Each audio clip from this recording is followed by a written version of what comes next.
ในวันที่4พฤศจิกายนนี้อยู่ที่กองกีฬากายกรรมกรมโฆษณาหมกรมใหญ่การเมืองป้องกันความสงบได้จัดกองประชุมส่องแสงประจำอาทิตย์ของคณะรับผิดชอบนักกีฬากระทรวงป้องกันความสงบในงานมหกรรมกีฬาแห่งชาติครั้งที่12ที่นครหลวงวิจันทร์เป็นเจ้าภาพโดยการเข้าร่วมของพันเอกบริเอกสมพันธ์ศรีวงศ์ไส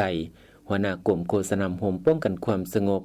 คณะรับผิดชอบที่นำรวมกีฬากระทรวงป้องกันความสงบในงานมหกรรมกีฬาแห่งชาติครั้งที่12ที่นครหลวงวิจันทร์เป็นเจ้าภาพปี2025พร้อมโดยคณะรับผิดชอบที่นำรวมครูฝึกและอนุกรรมการฝ่ายต่างๆของกระทรวงป้องกันความสงบเข้าร่วมพันเอกบริเอกสมพันธ์ศรีวงศ์ไสได้กล่าวว่ากองประชุมครั้งนี้แม่นสุดที่มีความหมายความสำคัญซึ่งเป็นการกวดกาคืนบรรดาหน้าเวียกของแต่ละอนุกรรมการครูฝึกและนักกีฬาป้องกันความสงบในการรับประกันความพร้อมรอบด้านก่อนการเข้าร่วมแข่งขันในงานมหกรรมกีฬาแห่งชาตินครหลวงวิจันทร์เกม2025พร้อมกันนั้นยังเป็นการ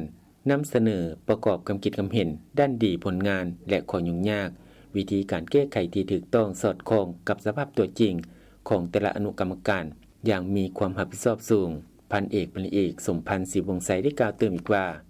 การใกล้เกี่ยมความพร้อมด้านต่างๆนับทางขั้นคณะที่นำรวมครูฝึกและอนุกรรมการและนักกีฬาของกระทรวงป้องกันความสงบและระยะเวลาใกล้มอเข้ามาแล้วการแข่งขันจะได้เปิดอย่างเป็นทางการในวันที่15-25พฤศจิกายน2025ซึ่งกองประชุมครั้งนี้เพื่อกวดกาตีราคาคืนรอบด้าน